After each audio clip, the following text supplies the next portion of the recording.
welcome to GameRules.com. My name is Mark, and today I'm going to teach you how to play The Mind. The Mind is a cooperative card game in which players are working as a team to get their cards played in sequential order from lowest to highest. You'll have to focus, concentrate, and think about timing as you play your cards. What does all that mean? Well, let's dive in and find out. Out of the box, you are going to get a 100 card deck with cards numbered 1 through 100, 12 level cards, 5 life cards, 3 throwing stars, and a rule book. Setup for the game depends on the player count. We're going to do a 4-player example. No matter what the player count is, you will use all 100 cards. Shuffle up the deck, and for the first level, you will deal 1 card to each player. And then as the game continues, you will deal out a number of cards equal to whatever level you're on.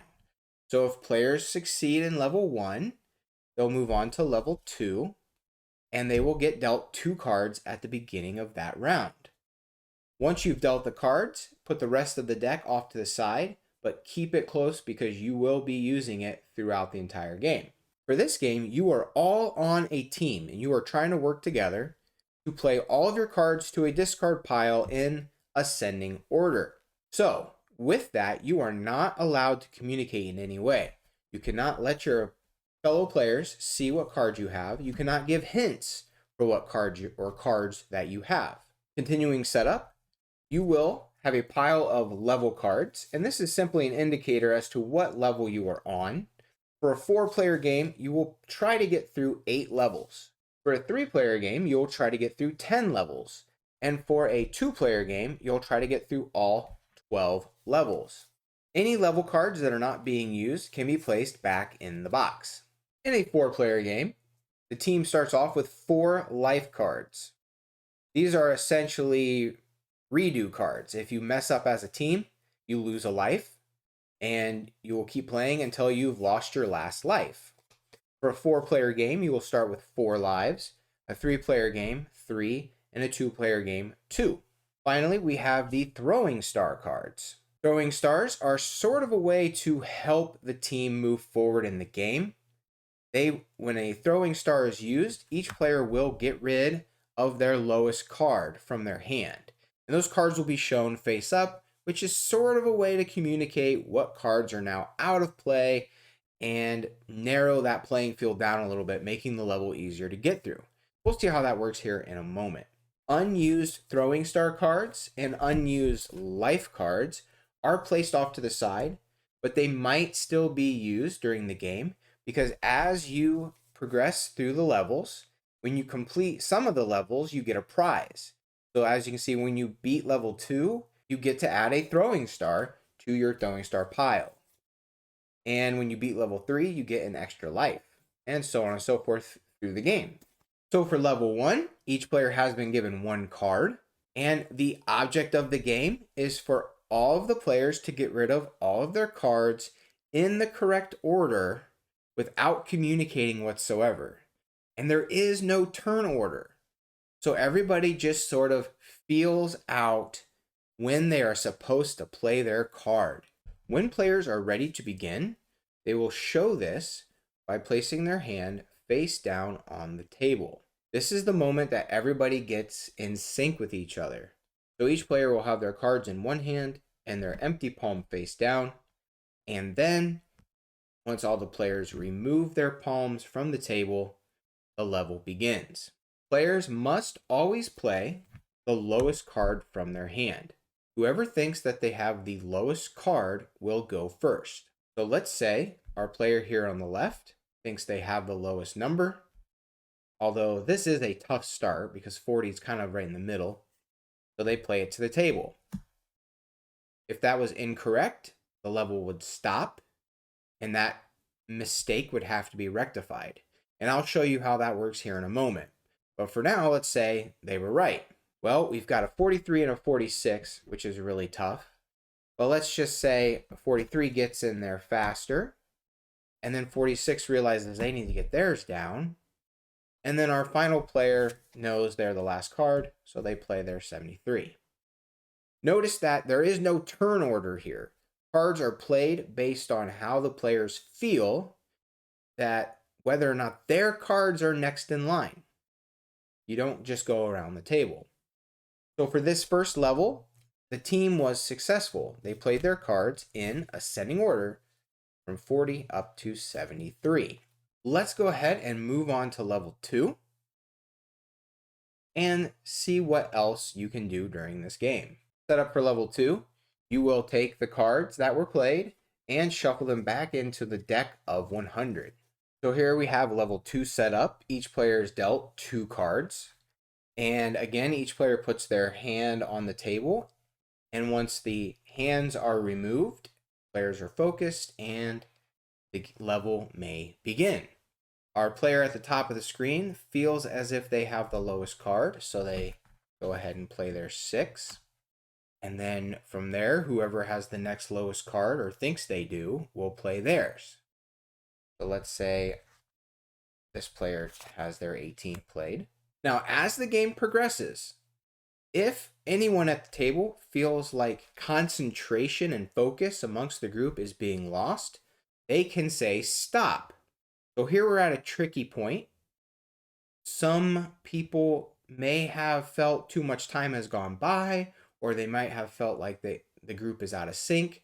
So our player here on the left says stop. Each player again places their palm face down on the table. The group gets refocused and everyone removes their hand to get the level going again. You are allowed to do that as often as you want. So here our player plays the 47.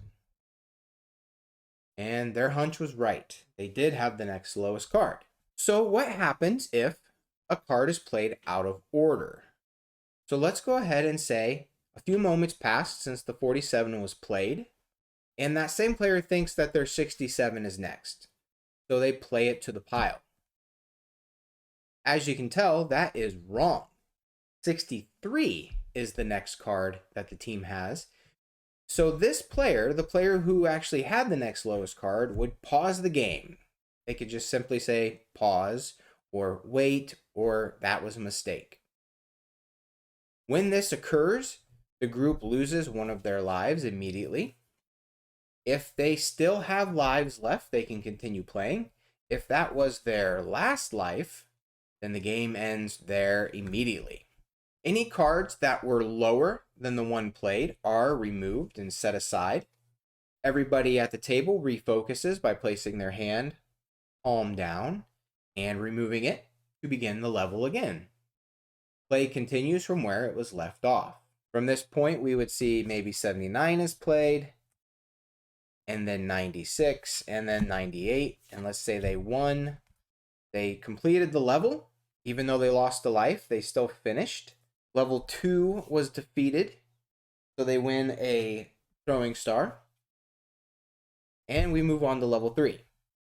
Let's set up and go through level 3, and I will show you how the throwing stars work. All right, level 3, each player is dealt 3 cards, and everyone places their palm down on the table, lifts it when they're ready, and the level begins. Again, whoever thinks they have the lowest card will go first and play it to the discard pile. And play continues just like in the previous rounds. Whoever thinks they have the next card plays it. If they were wrong, the group would lose a life. Everybody would get rid of any card under that, and then play would continue or end if they ran out of lives. So here we have level 3 going on. So far, the cards have been played correctly, but someone at the table feels like it's time to use a throwing star. If a person wants to use a throwing star, they suggest it to their team. They say, I think it's time to use a throwing star.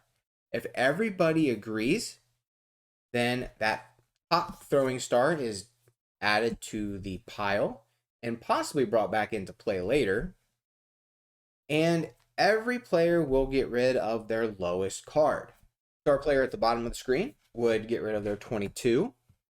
This player would get rid of their 25. This player their 37.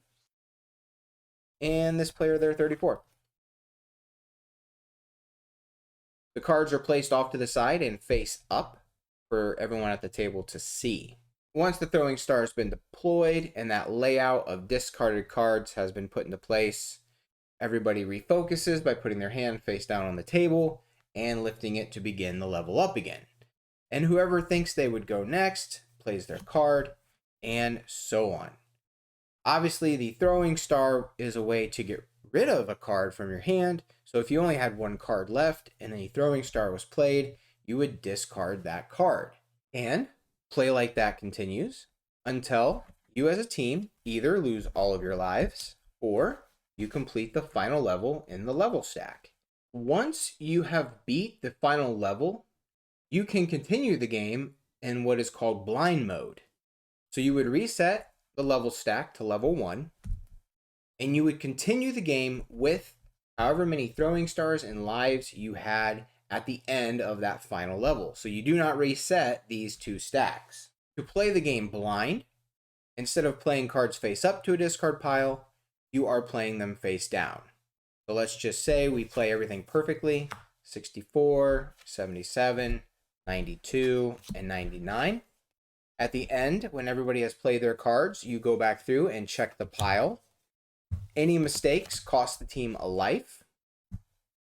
And all the other rules apply. You can stop at any time to refocus. You can use your throwing stars if the team agrees. All of those other rules apply. The biggest difference is you're just playing your cards face down and checking them at the end of the round. If players play incorrectly and they run out of lives, the game ends. But if they succeed, they move on to the next level. And the challenge would be, how far can you get in blind mode?